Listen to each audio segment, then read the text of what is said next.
All right, folks, finally, it took long enough. Former President Barack Obama and First Lady Michelle Obama have finally endorsed Vice President Kamala Harris for president. This video dropped this morning on social media at 5 a.m. Kamala. Hello.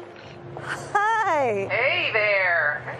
Oh, hi, you're both together. Oh, it's good to hear you both. I can't have this phone call without saying to my girl Kamala, I am proud of you. This is going to be historic. We called to say Michelle and I couldn't be prouder to endorse you and to do everything we can to get you through this election and into the Oval Office. Oh, my goodness. Michelle, Barack, this means so much to me. I am looking forward to doing this with the two of you, Doug and I both, and getting out there, being on the road. But most of all, I just want to tell you the words you have spoken and the friendship that you have given over all these years mean more than I can express. So thank you both. It means so much. And we're going to have some fun with this too, aren't we?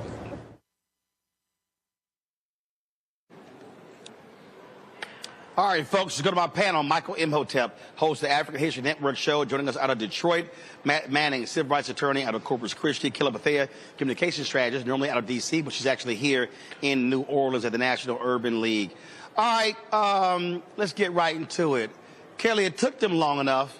Now, all these black folks been mad at me on social media. Oh, it's strategic. You don't know what they're doing. No. Obama came out praising President Joe Biden on Sunday and called for an open convention process. Then you see these stories by saying, well, they didn't want to put their thumbs on the scale. Well, hell, President Clinton and Hillary Clinton had no problem endorsing. So I'm sorry. I get all that. Damn that. This endorsement should have happened a lot earlier. I completely understand where you're coming from, but I also understand the Obamas in that they have traditionally been very traditional in their endorsement style and strategy. And what I mean by that is, typically speaking, since Obama has been on the scene as president, he has not endorsed really anyone until they have officially been the Democratic nominee. So I respected his decision regarding that matter, but these are different times, and Harris needs all the help she can get as soon as she can get it. So I think that message rang loud and clear with the Obama camp, and they acted accordingly, and that's what you see here now. So, you know, we're here now. Let bygones be bygones. The endorsement's there. It's locked. We're loaded. Let's just go.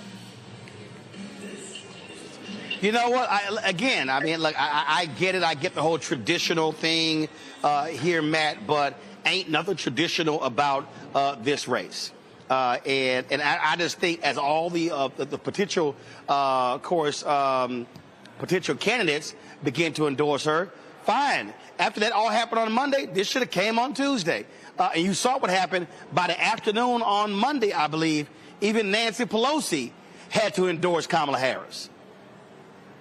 Yeah, but I mean, frankly, I think that's kind of much ado about nothing. I think they've made their endorsement. I think the Democratic Party has to approach this, you know, differently than they would in a normal cycle. However, the Obamas are leaders in this party, and as long as the endorsement came early enough for it to matter, which is now, I think it's enough. I don't know their reasons for withholding that. I did see in the chat somebody said they were calling for an open convention. That may have been their position originally, and that position may have changed, but I did read in preparation for the show that they've got a long relationship, I think 20 plus years. There were times where she supported them when he was running for president. He supported her when she was running for attorney general. So rather than guessing, I would say I'm glad they made the endorsement, and I think that that's going to continue to buoy her and her progress forward.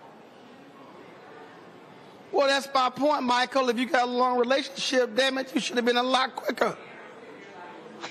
Well, you know, one thing I've learned about politics, Roland, is that everything doesn't happen the way you think it's going to happen or on the time frame it's going to happen. You know, people, Sunday, people were saying, oh, Senator Schumer and Minority Leader Hakeem Jeffries didn't endorse. And then I think it was between Tuesday and Wednesday, they endorsed. They said, oh, Nancy Pelosi didn't endorse. Monday, Nancy Pelosi endorses. Then we see here the Obamas endorse in a rather dramatic fashion because it's part of a campaign ad. So now I think it's also important to understand there was bad blood between Obama and Biden, because Biden felt Obama was trying to push him out. And yeah, you did have people, and I think Obama was one of them, who wanted an open convention, things like this. But what happened Sunday, I think Joe Biden really boxed some people out, and I think Joe Biden really changed the game on his way out, because 20 minutes after he announced on Sunday, after he announced that he was dropping out of the race, he then endorses Vice President Kamala Harris. She spends 10 hours on the telephones on Sunday calling 100 people, locking in delegate votes. So then all the people who were saying, okay, we need to have an open convention, that's out the window, because between Monday and Tuesday, she locked up over 2,500 delegates, pledged delegates. You need 1,976 for the nomination. So now the whole game changed. So even some people who said they want an open convention, they had to concede. So this is good news. This is politics. And it's game on. Bring it. Well, again, glad they finally did it, and I think you're absolutely right. She had it locked up definitely by Tuesday. Things are rolling in Monday. I'd rather be at the front of the train than the end of the train. I'm just saying. So I think it could have came sooner. Fine. They finally got it. And I certainly hope they're going to be aggressive on the campaign trail, out there campaigning Vice President Kamala Harris. But here's the deal. The reality is, Kelly, the momentum. See, this is why I love when regular, ordinary people start taking over. Guess what? The politicians had to catch up. Win with Black Women Call on Sunday, $45,000, $2 million raised. Win with Black Men, $54,000, $1.4 million raised. Then Tuesday, you had 3,300 Latinas on the call. You had 2,500 South Asian women on the call on Wednesday. Nearly 200,000 white women on the call last night. They've raised $8.5 million, may hit $10 million. Now you got, of course, you got Black gay folk on the call today. You got Gen Z on the call. You got the Howard folks on the call. You got Michael Skolnick doing white dudes for Harris on the call as well. And so this is awesome, because this is not driven by the campaign. Yes, Biden made the decision not to run. He endorsed Kamala Harris, but this is the excitement of people. And that's why I said yesterday, James Carville, shut the hell up about all Democrats, all elated, that's going to go away. No, you ride the way. What did Martin Long say? You ride this sucker until the wheels fall off. That's what you're supposed to do. It is what you're supposed to do. And I see the momentum, and all I can say is I hope that it continues to move, because that's always the point of contention when it comes to Democrats and our plight to get things moving, when excitement can fade. So I understand the what you said about the other guy who thinks that it's going to die off. I don't think it's going to die off. I just want, people to be cautious and keep going, be disciplined in the momentum to keep going. It's not like we raise all this money and we're done. No, like, this money is getting spent as we speak. We're going to have to keep donating. We're going to have to keep doing these calls, regular donations. That's how this campaign is going to keep moving. That's how we're going to get her into the White House. So that is the point of all of this. It's not about, oh, we got a Black woman in there, let's just get excited. No, she's here to do the work. And we need to put money behind her so she can get into the position for her to do the work. Roland? I don't want cautious. I want folk going hard. I love how folk are saying, wait a minute, we can mobilize our own group. We don't have to sit here and wait for somebody. That's what makes organic things real. That's actually what makes movements amazing, because people are just going and going. And look, I think this thing is going to continue, because they're going to need the kind of momentum. And what this is doing is driving fundraising, it's driving interest, it's going to be driving donations. Listen, the women for Harris were supposed to have their call on Sunday. So many white women last night signed up, along with the other women. They had to move that sucker to Monday because they had to figure out how to deal with the capacity. So there's nothing greater when platforms got to figure out, damn, we got to get bigger. like they broke Zoom last night. All these platforms are now like, damn, we got to increase our capacity. We're going to hear from Khalil Thompson a little bit later, Win with Black Men. So they've already told Zoom, yo, y'all need to be prepared. We might have upwards of 50,000 people on Sunday for our weekly call. That, to me, is what I think is about great organic moments. I think you're 100% right. I love that you mentioned that. And I think that's terrifying, the Trump campaign. I think that first call with black women had something like 47,000 women within, like a few hours, if I remember correctly. I think it was the same day as the announcement. I saw many women that I know posted. Yeah, it was Sunday. It was Sunday night. Sunday night, yeah. So, I mean, it's a beautiful thing, and I'm glad that it's going to turn into this momentum, or is already this momentum, and I'm sure that momentum is scaring the Trump campaign, because you already see him equivocating about debating, and I'm not going to do it until there's an official nominee. Well, I thought, homie, you said you wanted it anytime, anywhere, right? So I think that they're running scared, and I think that mobilization has really shown what the energy is looking like right now. In fact, I think her TikTok page now has something like 1 million followers within a very short period of time. Nope. No. More than that? 2 million. 2 million. 2 million. I saw it on CNN last night and it said 1 million. But in any event, that's extraordinary growth in a very short period of time. So I'm excited about the excitement. And I think that shows that this is something that we were talking about on the show, whether there was kind of a latent excitement that hadn't come out yet because of Mr. Biden still being in the race. We all had different opinions on whether the propriety of him getting out or staying in, but there was obviously an energy that was waiting to burst forth, and it has come forth, and people are really, really supporting Kamala Harris. I'm glad to see it. I think last night the Bison PAC had a call and raised something like $200,000 in a very short period of time. So I'm glad to see the mobility, and this shows what we can do as people when we really put it on our back and get to it.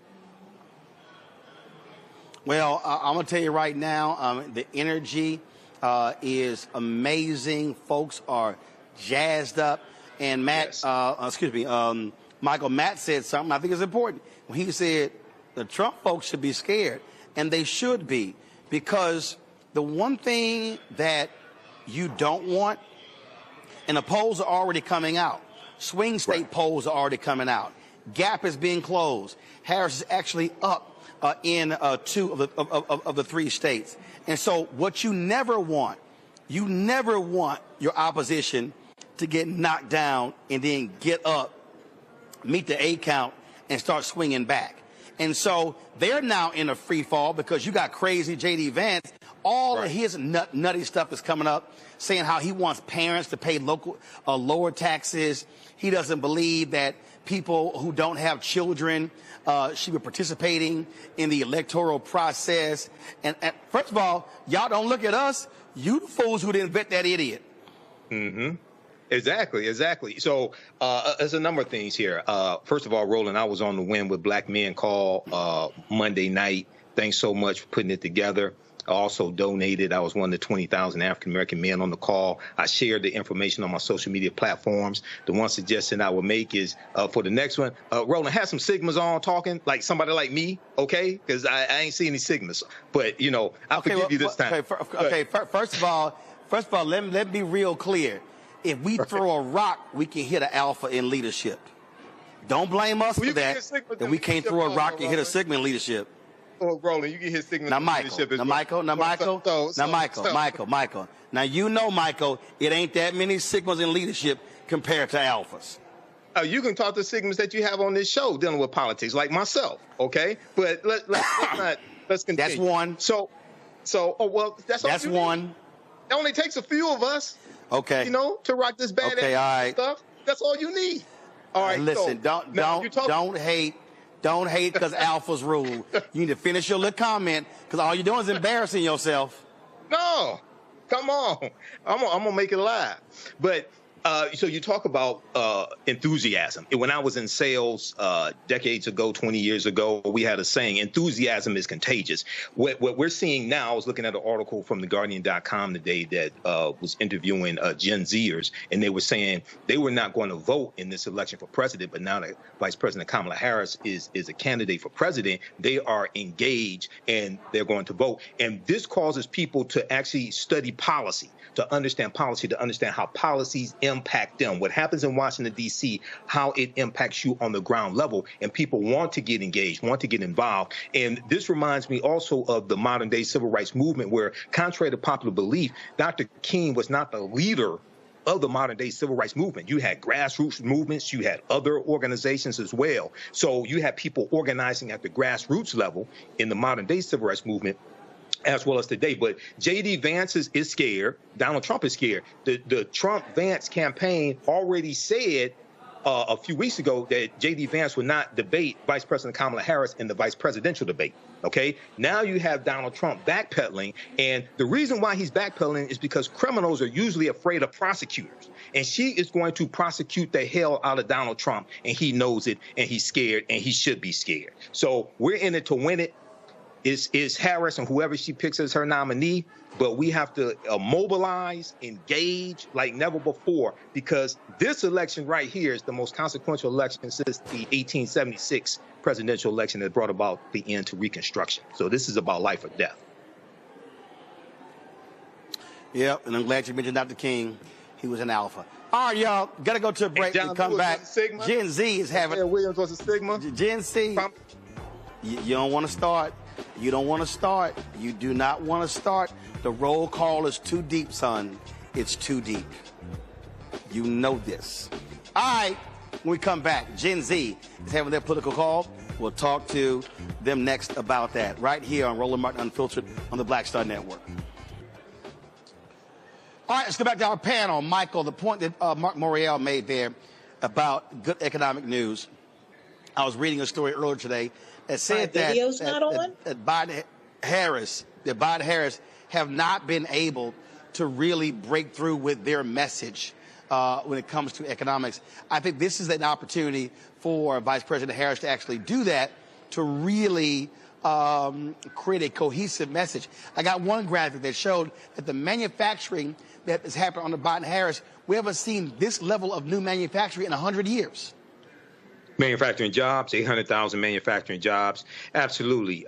We got the news, I think it was yesterday, the economy grew by 2.8%. So, yeah, and I think the Harris campaign, I think, is going to be better at utilizing social media than the Biden-Harris campaign.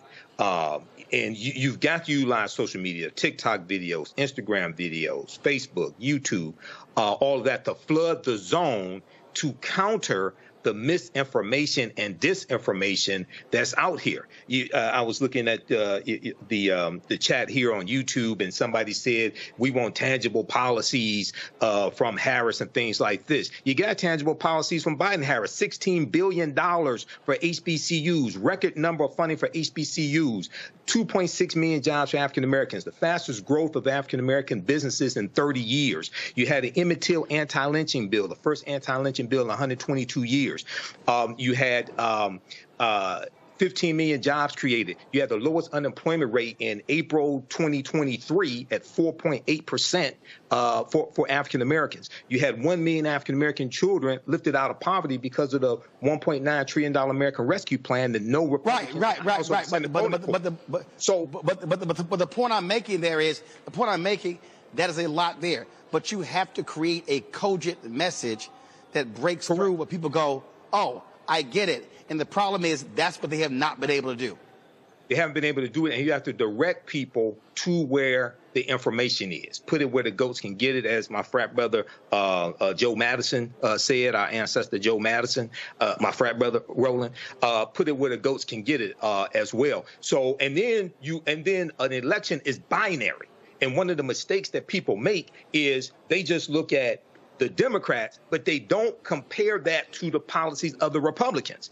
The Biden-Harris administration is immensely, exponentially greater than the Trump-Pence administration. Okay, so you have to compare those policies as well. And oftentimes here on this show, I tell people, if you just Google how have the policies of the Biden-Harris administration helped the African American community, the first thing that comes up is a 36-page document that walks you through policy by policy at whitehouse.gov that shows you the evidence. Okay, I would say the Harris campaign needs to take each one of those topics, make a TikTok video out of it.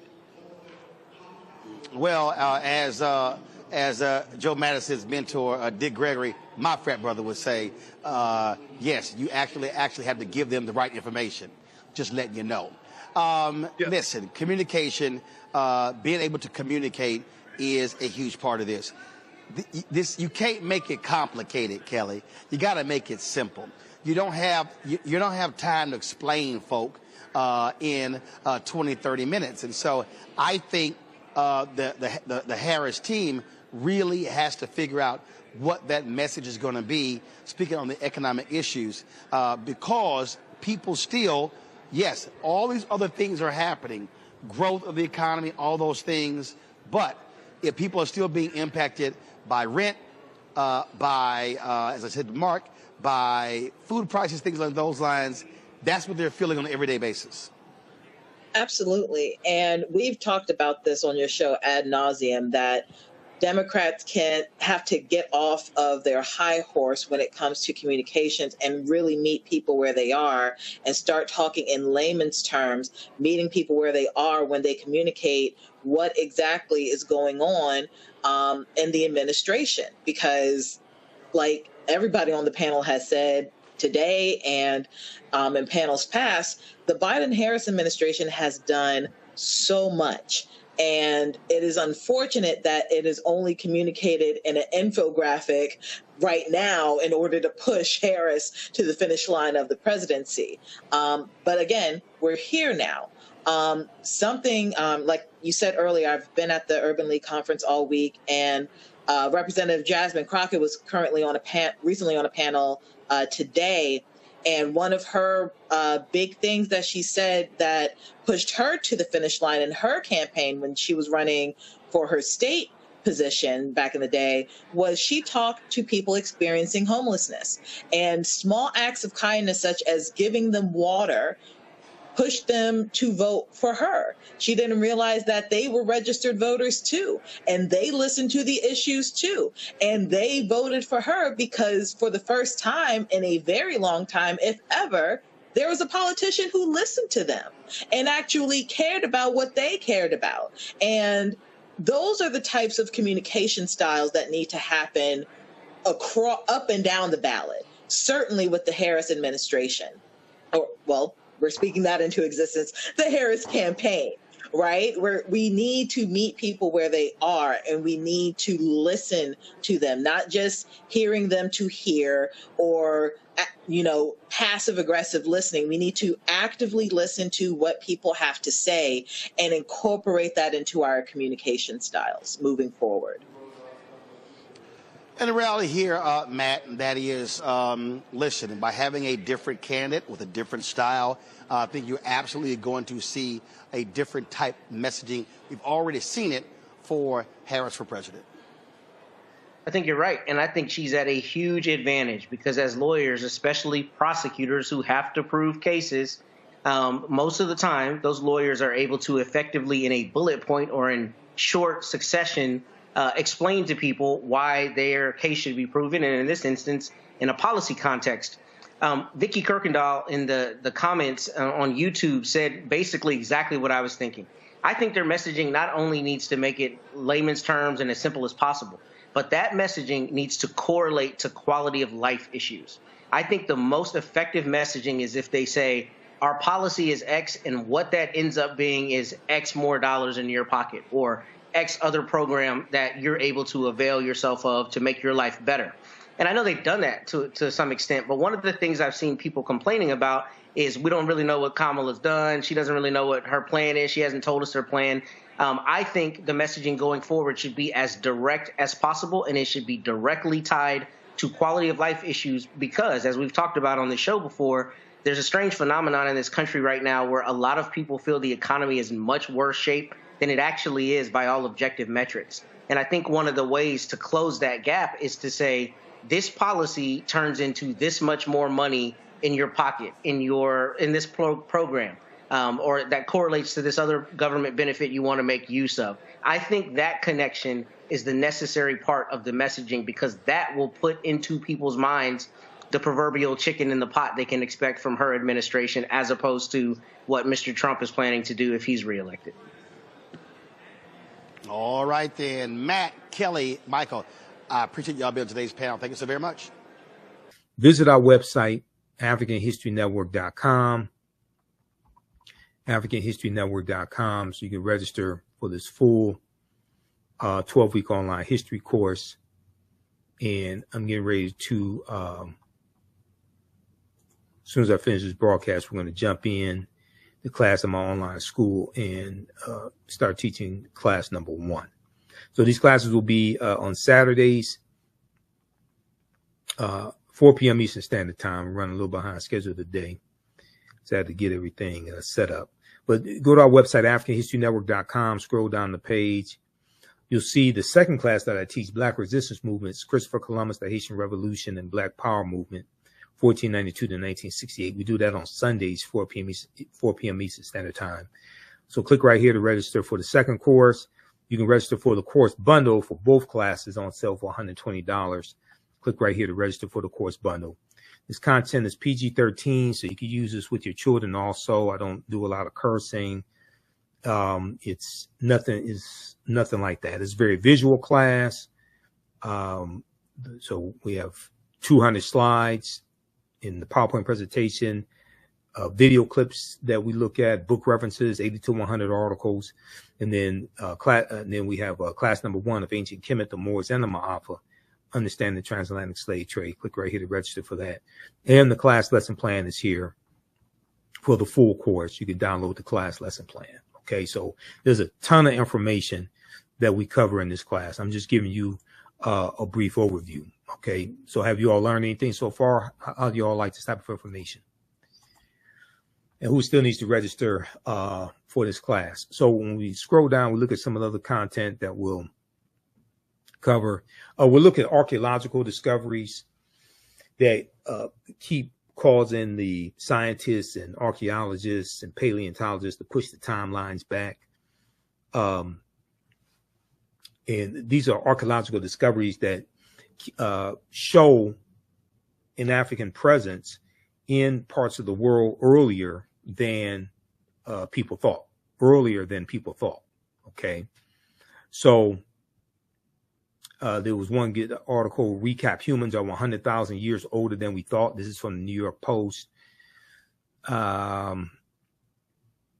We'll look at the lost city. There were 2 lost cities of Egypt. One, dazzling Aten, which was discovered a few years ago, but then also Tanis Heraklion, which was discovered about 2013.